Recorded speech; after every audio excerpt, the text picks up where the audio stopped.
Saudara-saudara, sekali lagi selamat tahun baru. Tahun 2024, saudara-saudara ada rencana mau apa? Ada target yang mau dicapai, ada mimpi-mimpi yang harus terwujud tahun ini?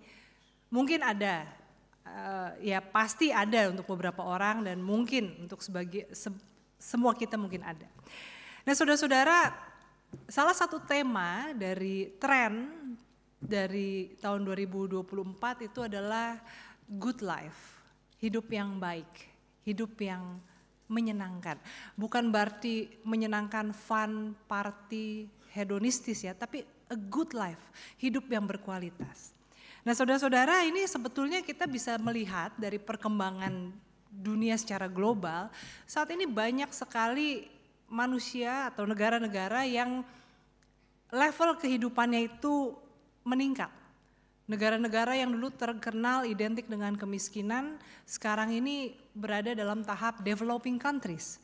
Ya, negara-negara di Afrika, benua Afrika misalnya, bahkan tidak disangka-sangka termasuk kaya. Atau misalnya Tiongkok yang juga sudah dikatakan sudah berhasil mencapai target mereka untuk mengentaskan kemiskinan. Dan mungkin kita di Indonesia sendiri juga relatif kehidupan kita sudah menjadi lebih baik, lebih nyaman. Tawuran antar pelajar, mahasiswa, antar kampung sudah nyaris tidak ada. Kenapa? Konon karena banyak yang dulu suka tawuran karena nongkrong-nongkrong atau frustrasi dengan kehidupan, sekarang sudah menjadi wirausaha. Baik menjadi driver kurir online ataupun mungkin punya toko online dan banyak hal lainnya. Perubahan ekonomi, akses kesehatan, fasilitas dan sebagainya sudah menjadi lebih baik. Ada banyak kekurangan tentunya, masih banyak yang perlu kita perbaiki, tetapi in general kalau kita bandingkan dengan 10-20 tahun yang lalu kehidupan di dunia sudah menjadi lebih baik. Saudara-saudara, tentu saya tidak mau mengatakan bahwa saya mengingkari bahwa ada di antara kita yang saat ini sedang bergumul, yang kehidupan rasanya tidak lebih baik, yang rasanya dari tahun ke tahun harapan ada tetapi kenyataan berbeda dengan harapan. Yang mungkin saat ini sedang bergumul dengan masalah keuangan, masalah kesehatan, masalah dalam rumah tangga, dalam keluarga. Saya tidak mengingkari itu. Tetapi saya mau mengatakan bahwa tren dunia, fenomena global bahwa saat ini hidup sedang menjadi lebih baik. Dan juga tren secara teologi, filsafat atau bicara soal worldview, pemikiran, ini juga saat ini trennya berbicara tentang good life. Jadi kalau beberapa tahun yang lalu teologi itu bicara soal trauma healing, reconciliation, exclusion and embrace gitu ya, tentang pemulihan, pendamaian. Maka the next step saat ini teologi, filsafat itu bicara soal good life, hidup yang baik, hidup yang berkualitas. Dan ini bukan hanya teologi Kristen, kalau kita lihat bahkan saat ini banyak life coach atau podcaster, YouTuber ya, yang bicara soal human flourishing. Manusia yang berkembang, berbunga, mekar sepenuh-penuhnya, hidup sepenuh-penuhnya. Ini yang menjadi tema mereka. Nah maka hari ini saya juga mau mengajak kita merenungkan bersama bagaimana hidup kita menjadi hidup yang berkualitas. Terutama biasa kan tahun baru kita gunakan untuk momen pertobatan ya, resolusi, tekad untuk memperbaiki hidup. Supaya hidup kita tahun 2024 ini menjadi lebih berkualitas. Dan dalam tema khotbah kita hari ini adalah hidup yang dikasihi dan berkenan kepada Allah. Nah saudara-saudara, untuk itu saya mau meminjam apa yang menjadi pemikiran dari David L. Brooks, itu seorang kolumnis di New York Times. Dia menulis buku dan dia mengatakan pada dasarnya hidup itu akan menjadi baik kalau orang punya 3 hal. Conviction, commitment, and vocation. Conviction itu artinya punya set of value, punya iman, punya keyakinan, nggak harus religius sih, karena nggak semua orang percaya Tuhan, tapi orang yang punya prinsip, punya worldview, punya conviction, punya keyakinan. Komitmen jelas ya, komitmen, kesetiaan, pegang janji, dan juga vocation. Vocation itu bicara soal panggilan, live with a purpose. Nah untuk itu saya mau mengajak kita untuk merenungkan bersama tentang hidup yang dikasihi, hidup yang berkenan kepada Allah dengan bantuan 3 hal ini. Nah saudara-saudara, kenapa hidup itu memerlukan conviction? Kenapa hidup itu perlu sebuah keyakinan? Emang kalau kita nggak punya keyakinan, kita nggak punya prinsip, hidup itu nggak bisa kita jalani. Ya bisa, tapi nggak akan berkualitas. Untuk menjadikan hidup kita, pribadi kita berkualitas, kita perlu menjadi orang yang punya prinsip. Bukan orang yang hari ini tempe, besok hari ini kedelai, besok tempe gitu ya. Yang tidak bisa ditebak, yang tidak punya prinsip, yang tidak punya nilai, yang tergantung kemana arah angin bertiup. Bukan berarti menjadi kaku, fundamentalis, tidak terbuka untuk dialog, bukan. Tetapi punya worldview, punya prinsip, punya nilai yang kita dalami dan kita pegang dengan sungguh-sungguh. Artinya kalau kita jadi orang Kristen, maka jadilah orang Kristen yang memahami iman kita, menjadi orang Kristen yang berpegang pada ajaran firman Tuhan, pada ajaran Tuhan, dan juga menghidupinya. Nah, jadi kalau misalnya kita Kristen, percaya Tuhan, percaya pada kuasa Tuhan, tapi kita juga percaya pada ramalan zodiak dan sio tahun ini. Waduh, sio saya tahun 2024, tahun depan nih ya, tahun naga, wah ini kurang baik ini, gimana ini ya? Itu susah itu. Kalau mau percaya itu ya percayalah, karena habis itu kemudian kan mesti taruh patung di sini gitu, atau nggak tahu ya saya. Untuk menangkal bala mungkin mesti pasang kaca di depan pintu atau gimana. Nah, ya sekali lagi saya tidak menghina keyakinan orang lain, tidak merendahkan, tidak. Karena setiap orang kalau dia berpegang pada prinsipnya, hidupnya bisa berkualitas. Tapi kalau kita nggak punya prinsip, kita mau jadi orang Kristen tapi kita juga mau percaya ini, mau percaya itu, campur-campur, ya ini yang sulit. Karena kita bicara tentang hidup yang berkualitas, pribadi yang berkualitas. Nah untuk itu, jadi seperti apa sih yang menjadi keyakinan orang Kristen? Apa itu keyakinan orang Kristen? Hari ini saya mau mengajak kita untuk melihat bacaan Alkitab kita dari kitab Kejadian dan juga Mazmur tentang Allah yang Allah pencipta, Allah yang berkuasa, Allah yang menjadi sumber kehidupan, sumber segala sesuatu. Dikatakan dalam kitab Kejadian, pada mulanya Allah menciptakan langit dan bumi. Dan dikatakan roh Allah melayang-layang di atas permukaan air. Dan kemudian Allah menjadikan hari yang pertama, itu, jadilah petang, jadilah pagi, dan Tuhan melihat semua itu baik. Saudara-saudara, dalam Mazmur 29 yang tadi kita nyanyikan, tapi kalau kita baca juga dikatakan bahwa beri Tuhan kemuliaan, dia yang mengatasi air, suara Tuhan di atas air, dia mengatasi badai. Nah saudara-saudara, dan juga dalam Injil Markus, Allah yang menjadi manusia, Allah yang dibaptis menggunakan air. Di sini saya mau mengajak kita untuk melihat air untuk memahami Allah, memahami iman kita. Saudara-saudara sudah tahu tentunya bahwa 70% dari bumi ini adalah air. Tubuh manusia juga 70%-nya adalah air. Jadi air itu adalah elemen yang sangat penting, unsur yang sangat penting dalam kehidupan kita bersama. Tapi side note ya, 70% air di permukaan bumi itu hanya 3% yang merupakan air tawar yang bisa kita pakai untuk minum, mandi, masak, bercocok tanam. Yang lainnya air laut. Jadi hanya 3% dari 100%, 70% permukaan bumi. Dan dari 3% itu setengahnya ada di glacier, di gunung es. Hanya 1,5% yang kita pakai bersama 8 miliar orang di muka bumi. Jadi air itu adalah komoditas langka, harus disayang-sayang. Maksudnya dijaga dengan baik, jangan dicemari, jangan disia-siakan, jangan dimubasirkan. Itu catatan pinggir. Nah saudara-saudara, ketika kita bicara tentang air, maka air itu adalah simbol kehidupan. Dia adalah elemen yang utama dalam kehidupan kita sebagai ciptaan di muka bumi. Dan air itu juga kita butuhkan untuk kehidupan ya, untuk masak, untuk mandi, untuk orang kalau terluka, luka bakar, luka potong, luka apa, maka pertama-tama juga akan dibersihkan dengan air. Tanpa air maka hidup akan menjadi sangat sulit, bahkan mustahil. Dan air menjadi simbol kehidupan, kebersihan dan juga pemulihan. Maka roh Allah yang melayang-layang di permukaan air, ini menggambarkan bahwa Allah itu berkuasa atas kehidupan, atas kesehatan kita, dan juga atas pemulihan kita. Dan Allah, suara Allah yang mengatasi air, Allah yang berkuasa di atas badai air itu juga seringkali menjadi simbol maut, simbol mara bahaya. Air yang mengamuk, laut yang mengamuk itu seringkali menelan nyawa manusia. Air itu bisa membinasakan. Dan ketika air itu, kalau kita lihat misalnya video-video tsunami atau banjir bandang, api itu orang masih bisa lari menghindari api, tetapi ketika air menerjang itu seringkali tidak keburu. Dalam masyarakat Yunani, air itu menjadi simbol kematian. Ya, mitologi dewa laut Poseidon itu kan juga dewa kematian. Kenapa? Karena banyak orang kalau mati itu kan kemudian dilarung atau enggak dikremasi, tapi tubuh-tubuhnya itu dilarung gitu ya ke laut, karena dianggap laut itu adalah air, itu simbol kematian, sebuah misteri yang tidak terselami manusia. Tapi Allah mengatasi maut. Allah lebih berkuasa dari mara bahaya. Maka ketika kita sebagai orang Kristen, apa sih yang menjadi conviction kita?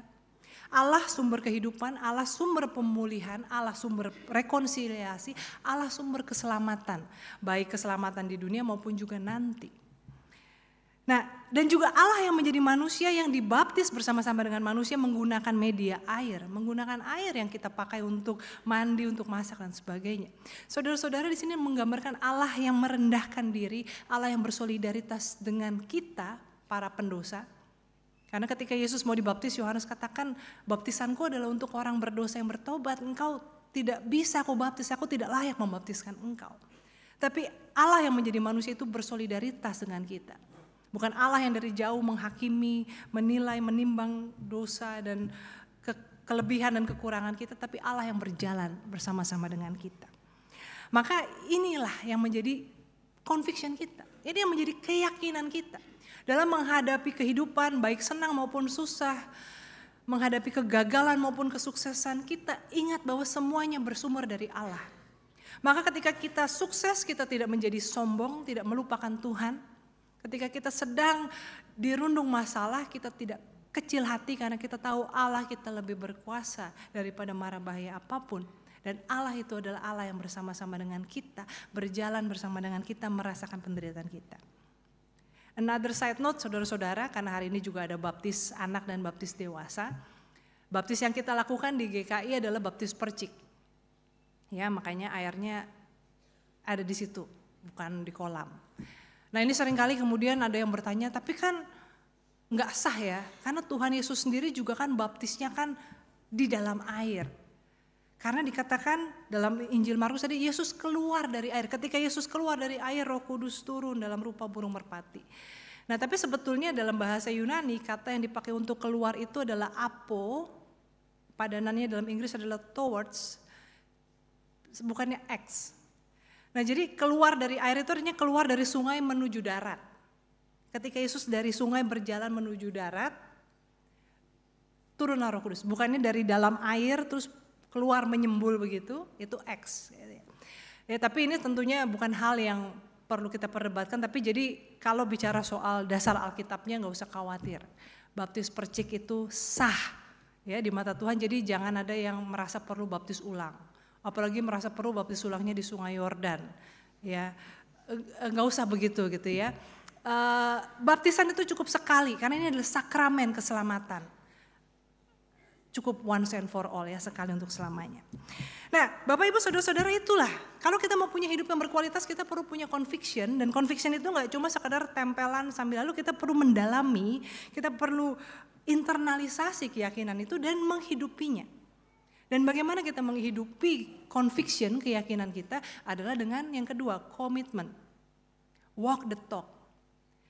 Kita nggak bisa, oh saya yakin, saya percaya, saya paham, tetapi tidak muncul dalam keseharian kita. Dan bagaimana memunculkan conviction itu perlu komitmen. Komitmen itu bicara apa sih? Komitmen itu bicara soal kesetiaan dan juga kemauan untuk berkorban, membayar harga.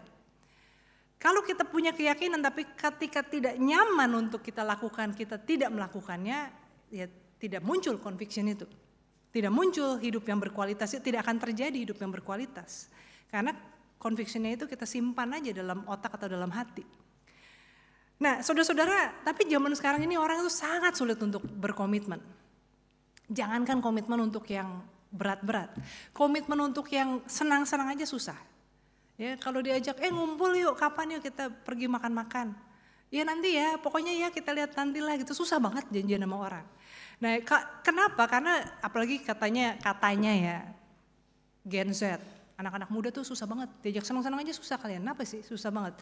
Katanya kalau dulu orang itu FOMO, fear of missing out. Jadi walaupun nggak pengen tapi oke deh, saya ikut. I'm afraid that I miss out ya, nggak mau ketinggalan. Walaupun mungkin nggak suka party, nggak suka makan-makan, tapi fear of missing out. Sekarang ini orang tuh FOBO, fear of better options. Kalau saya bilang iya pergi sama dia hari Sabtu besok, gimana kalau ada better option, ada yang lebih baik gitu ya. Makanya juga kalau komitmen relationship juga susah gitu ya. Kalau jadian sama dia ntar kalau ada yang lebih baik gimana gitu ya.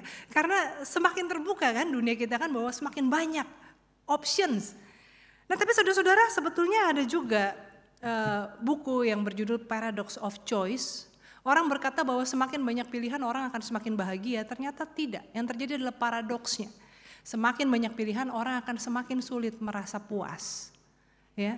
Kalau kita pergi shopping beli baju, nyobain celana jeans gitu ya, 10-20 biji, kan seneng ya banyak option.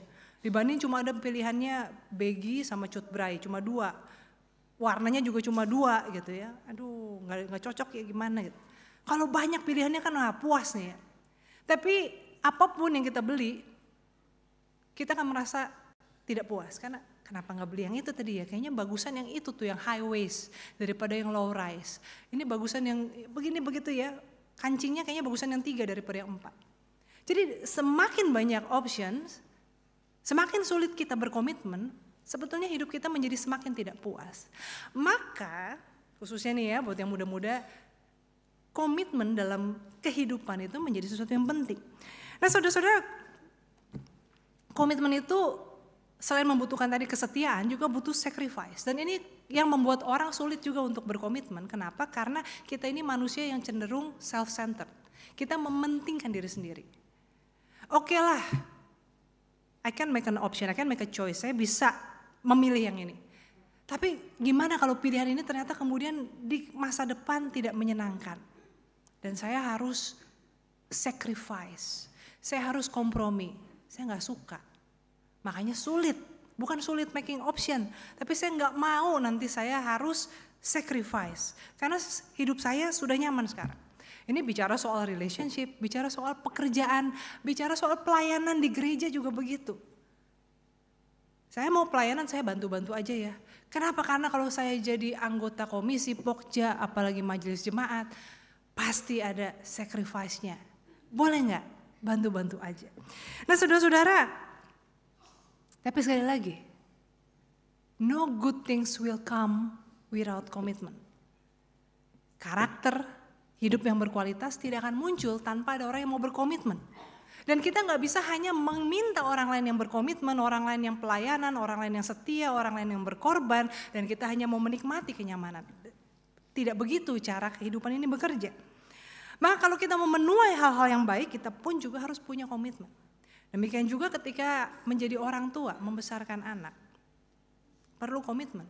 Kan gak bisa ya kalau anaknya sekarang kecil, lucu, imut-imut, begitu nanti mulai ABG, mulai ngelawan, mulai nyebelin, mulai gak lucu lagi, dikasih aja deh ke oma-opanya gitu ya. Ada gak om tantenya yang mau menjaga gitu? Gak bisa. Dan termasuk juga komitmen menjadi orang tua itu sacrifice apa? Menjadi pribadi yang mungkin tidak disukai anak.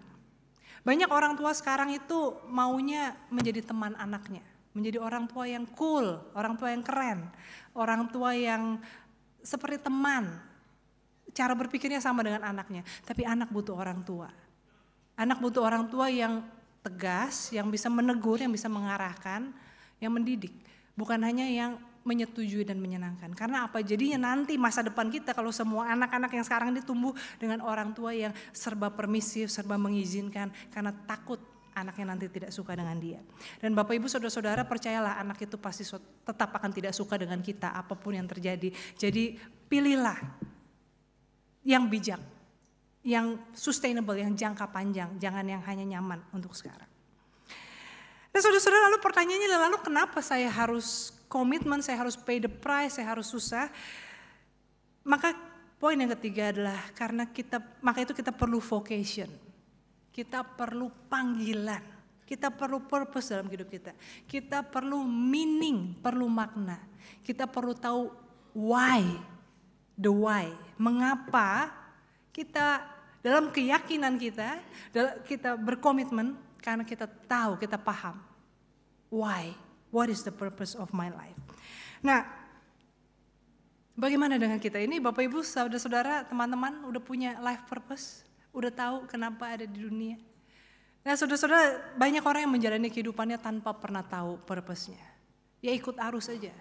Ya pokoknya saya dibesarkan orang tua disuruh begini, disuruh menikah sama orang yang kayak begini, dari suku ini, yang penghasilannya segini. Saya ikutin teman-teman saya di TikTok dan Instagram, sekarang trendingnya begini. Saya ikutin, ya pokoknya studi juga saya ikutin lah arahan orang tua atau guru atau tergantung dapat beasiswanya mana, pokoknya jalan aja. Never find their purpose. Nah saudara-saudara, bagaimana kita menemukan purpose kita? Maka yang pertama adalah kita memerlukan kerendahan hati, humility. Ketika Yesus memberi dirinya dibaptis oleh Yohanes, itu adalah bentuk pengosongan diri, kerendahan hati. Dia kelihatannya, loh kok Yesus kan jadi ikutin tren doang dong. Semua orang dibaptis, Yesus ikutan. Memang bedanya tipis antara, nggak tipis sih, tapi ya bisa salah paham antara orang yang mengikuti tren dengan kerendahan hati untuk mengikuti tradisi. Yesus merendahkan hati mengikuti tradisi walaupun dia tidak membutuhkannya. Kerendahan hati untuk hidup dalam tidak harus selalu dalam bentuk pemberontakan ya, pergi mencari, pokoknya selalu menolak status quo, tapi juga belajar mendengarkan. Humility. Dalam humility ini, dalam baptisan itu Yesus mendapat, sebetulnya bukan Yesus yang mendapat, tapi orang-orang yang menyaksikan itu mendapat validasi dari sorga bahwa inilah anakku yang kukasihi dan kepadanya aku berkenan. Dan sesudah itu apa yang Yesus lakukan? Dia dibawa oleh Roh untuk berpuasa, untuk menyepi di padang gurun selama 40 hari 40 malam sebelum kemudian dia memulai pelayanannya di muka bumi. Nah saudara-saudara, menemukan purpose kita memerlukan humility untuk belajar dari yang lebih dulu, untuk melihat akar keluarga kita, our upbringing. Betul, kita nggak harus terikat pada masa lalu kita. Kalau misalnya kita ini dibesarkan di keluarga pedagang, tapi kita nggak merasa mau jadi pedagang, ya nggak apa-apa. Tetapi perjalanan hidup kita, orang tua, keluarga kita, semuanya itu Tuhan berikan untuk merajut makna yang kemudian kita temukan dan kita bangun bersama untuk kedepannya. Nah, lalu kembali juga bagaimana menemukan life purpose kita, ya itu tadi kembali pada conviction dan komitmen. Bagaimana kita melihat apa yang menjadi value kita, apa yang menjadi hal-hal terpenting dalam hidup kita. Misalnya bagi sebagian orang hal yang terpenting dalam hidupnya bicara soal keadilan, justice. Itu dari kecil dia terganggu kalau melihat ada temannya yang diperlakukan tidak adil, melihat orang tua yang pilih kasih, itu sudah mengganggu. Ketika remaja dia melihat keadilan sosial hanya bagi yang good looking gitu ya, itu juga mengganggu hatinya. Nah ini sebetulnya kan ini bicara soal conviction-nya ya, soal value-nya. Nah ini sebetulnya bagian dari misi yang Tuhan berikan kepada kita. Mungkin ada yang terpanggil bicara soal kepeduliannya kepada anak-anak. Anak-anak dari keluarga tidak mampu, anak-anak yang tidak mendapat kasih sayang yang sepantasnya. Dan ini sebetulnya ini bagian dari conviction.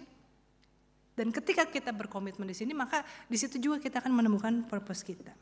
Maka saudara-saudara, mari kita awali tahun 2024 dengan merenungkan apa yang menjadi visi dan misi hidup kita, sehingga dalam jalinan dengan conviction dan komitmen, kita bisa berkomitmen kalau harus sacrifice, kalau harus berkorban, harus sedikit susah atau banyak susah dalam panggilan kita. Nah, saudara-saudara yang terkasih, saya mau menutup khotbah ini dengan menuangkan ayat.